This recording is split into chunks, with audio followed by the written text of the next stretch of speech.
Before we start, just a quick reminder to hit that subscribe button. Only 2% are subscribed. At 1,000 subscribers, I'll be posting a special video. Kelsey's fingers clamped around my forearm and her knees slipped. My name is Derek, I am 36, and I should have stopped. Her mouth opened like she wanted air, then nothing came out. I pulled back and stared at her face, waiting for the tease. She shook her head hard and her eyes went wide. That look hit me like cold water. This was not a game. I reached for her jaw and tried to open it. Her nails dug in, then went slack, and I felt my stomach drop. I told myself she just panicked for a second. I had that stupid thought, the one you regret forever. I pressed 2 fingers to her neck and counted like an idiot. All I heard was my own breathing, loud and fast. My phone buzzed on the bed and the screen flashed Lauren's name. I froze so hard my shoulders started to shake. If I missed it, she would call again, then again. Kelsey's feet twitched and the room felt smaller. I swiped to answer with my thumb, still hovering over Kelsey. "Hey," I whispered like that fixed anything. Lauren's voice came sharp through the speaker, already annoyed. "Where are you?" she asked, and my mouth went dry. "In the garage," I blurted, and I hated myself instantly. I stared at Kelsey's face and forced my voice steady. Lauren kept talking and I caught none of it at first. Kelsey made a wet sound, then stopped again, and my lie kept going. I put the phone on speaker and dropped to my knees. My hands fumbled at Kelsey's shoulders, trying to sit her up. Her head lolled back and her lips looked wrong, too still. Lauren paused mid-sentence, like she heard something shift. "What was that?" Lauren asked, and my heart slammed. "Nothing," I snapped, too loud, too quick. I heard her inhale through her nose, the way she does when suspicious. Kelsey's chest did not rise, and I stared at it like a threat. I muted the call for half a second and shook Kelsey hard. "Breathe," I hissed, then felt stupid saying it. Her eyes stared past me, unfocused, and her skin felt cooler. I unmuted again because I could not handle silence. Lauren started listing errands like we were normal people. I nodded even though she could not see me. I tried to match her rhythm, but my words came out jagged. Kelsey's hand slid off my arm and it looked like surrender. I ended the call with a fake laugh and my throat burned. I sat there for one blank beat, then my brain finally moved. My hand went for my phone again and I hovered over the buttons. I pictured Lauren walking in while I was dialing, and I hesitated. That pause was tiny, but it felt like an hour later. I put my ear near Kelsey's mouth, desperate for any sound. There was nothing, and I felt something inside me harden. My finger hovered over emergency, and I still did not press. I grabbed Kelsey's wrist and searched for a pulse like a prayer. I found only my own shaking, then a terrible emptiness. My chest tightened so hard I could barely swallow. Outside the room, the house made one soft creak and I flinched. I jabbed my thumb at the emergency icon, then stopped again. My hand hovered like it belonged to someone else. Kelsey's face stayed empty, and my brain kept bargaining. I listened for Lauren's steps, even though she was not there. I typed 911 and erased it, then typed it again. I kept picturing Lauren calling back and hearing panic. That fear felt louder than the silence beside me. I hate admitting that because it is the whole point. I finally hit call and the line connected too fast. "Emergency services, what is your location?" The voice was calm. I gave the address with a mouthful of sand. Then my phone vibrated again, Lauren's number right on top. "Stay on the line," the dispatcher warned, and I flinched. I stared at Lauren's call like it could explode. I tapped decline and guilt punched straight through me. The dispatcher asked, "Is the patient breathing?" and I froze. "No," I whispered, then I corrected it, "I don't know." That sounded insane, and I knew it as I spoke. I leaned close to Kelsey's mouth and waited for anything. Nothing came, and the dispatcher's silence felt like judgment. "Start chest compressions," the dispatcher ordered, firm and flat. I pressed down on Kelsey's chest with shaking arms. It felt wrong, and I wanted to stop immediately. Then my phone lit again, Lauren this time with a text preview. It was one line, and it wrecked me anyway. "Call me now," the message read like a command. I kept pushing down while my eyes flicked back and forth. I told myself I could do both, and that was a lie. The dispatcher kept asking questions I could not answer cleanly. Age, any drugs, any choking, each one cut deeper. I dodged with half-truths because truth felt like a trap. My voice kept cracking, and I prayed it sounded like shock. A siren wailed somewhere outside, and my throat tightened. Relief hit first, then raw terror right behind it. I stopped pressing for one stupid second to listen closer. The day. Dispatcher snapped, "Do not stop," and I snapped back into motion. The knocking started hard, like someone meant business. I hurried to the door, then hesitated with my hand on it. If Lauren drove by right now, she would see everything. That thought made me swallow my own panic and open anyway. 2 paramedics rushed in, eyes already scanning, voices clipped. Step back, a hand pushed my shoulder without malice. I backed into the wall and watched them take over. One of them looked at me once, and I felt caught. "Where did you find her?" The question landed like a shove. "In here," I blurted, then realized how that sounded. My mind tried to patch it, but nothing fit anymore. The other paramedic muttered numbers, and their faces stayed hard. They worked fast, and I stood useless and shaking. I kept glancing at my phone because Lauren might still call. I imagined her voice cutting through the noise, asking why I sounded off. Then one paramedic said, "We need a clear story," and my stomach turned. A paramedic shoved a clipboard toward me and pointed at lines. Full name, relationship. His stare stayed locked on my face. My pen hovered, then scratched out something that looked wrong. I wrote friend, and my hand jerked like it burned. Another voice cut in sharp, official, not medical.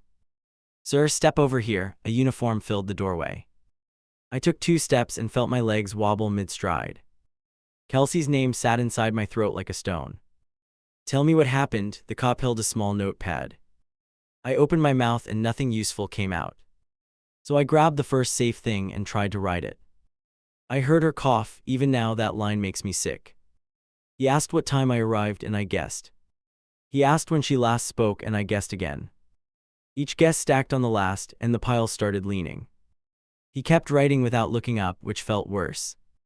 A paramedic called out numbers and then went quiet. I watched their shoulders shift, like something had decided itself. One of them glanced at the other, then at the floor. Nobody said the word yet, but everyone moved like it happened. The uniform turned back to me and lowered his voice.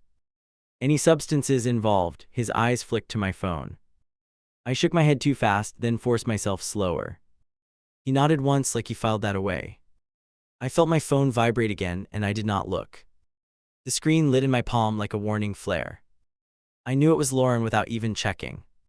I slid the phone into my pocket, and the guilt followed it. Who else is in the house? The question hit hard. I forced out nobody, and my face went hot. He looked past me anyway, scanning rooms like doors mattered. I realized my answers were not driving this anymore. A second officer arrived, and the air got heavier. They spoke quietly near the entrance, then split apart. One stayed with me, the other drifted toward Kelsey. I stood there useless while they built a picture without me. "Did you touch anything?" The first officer held up gloves. I stared at his hands and felt my stomach twist.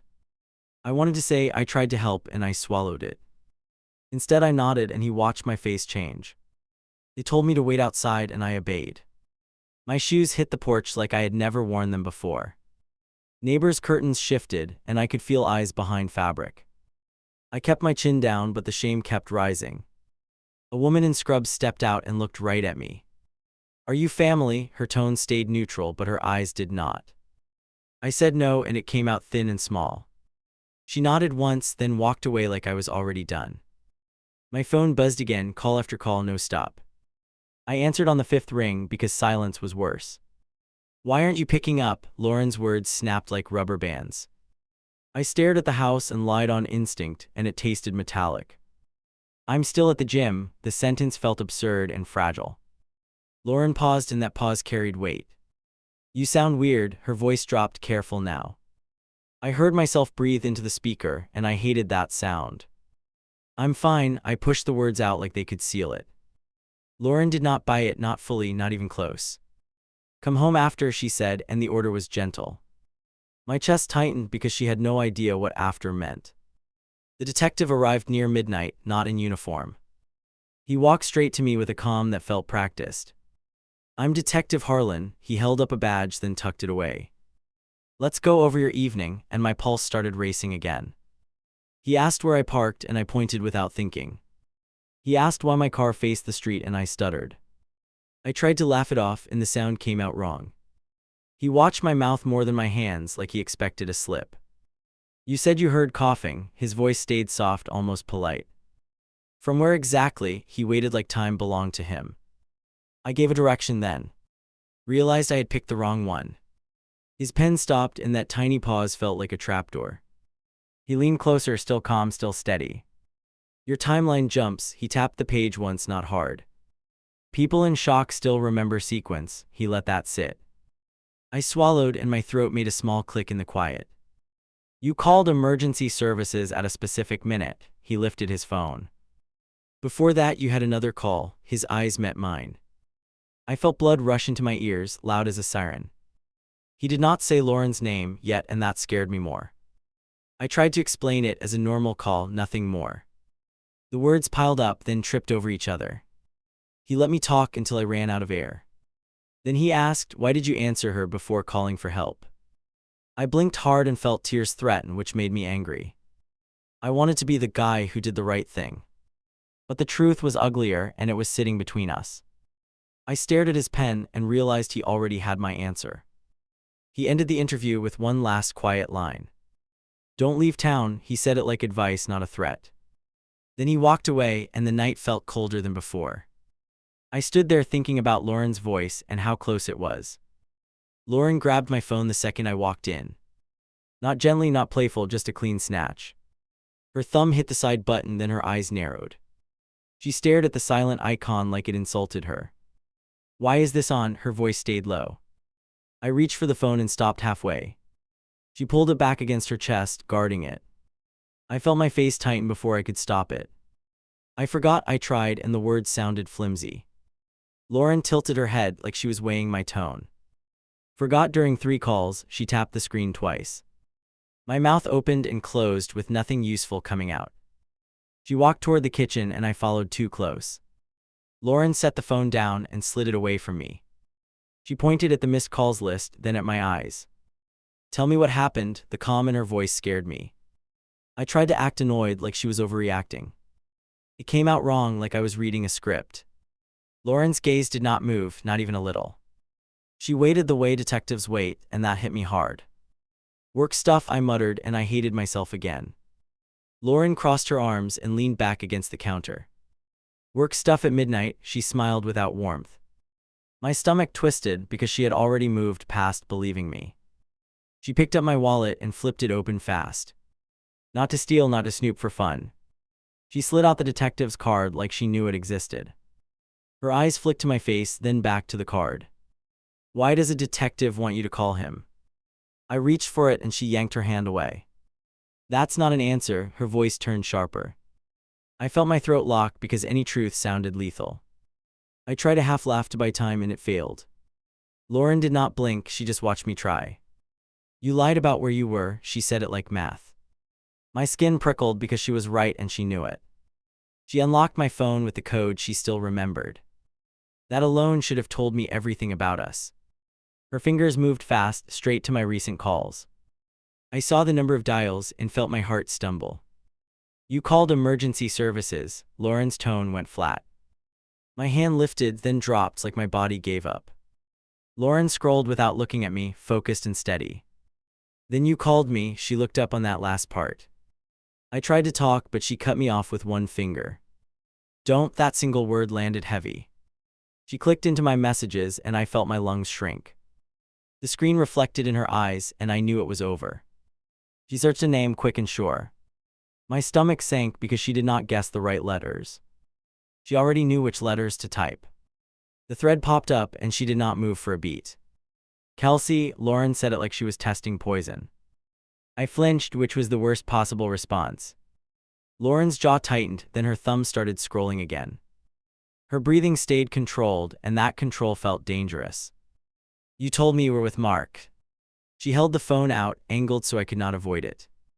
There it was, my own text sitting there like evidence.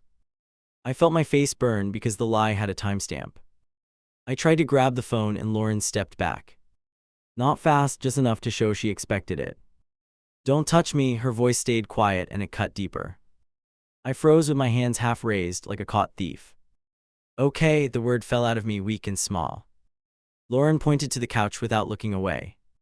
I sat down because my knees felt unreliable. She stayed standing and she stayed in control. How long? Lauren's question was simple. My mouth formed a number, then rejected it. I swallowed hard and stared at my palms. Lauren's silent Shah. Our pen waiting for the truth to choose a shape. I don't know, that was a coward answer and I knew it.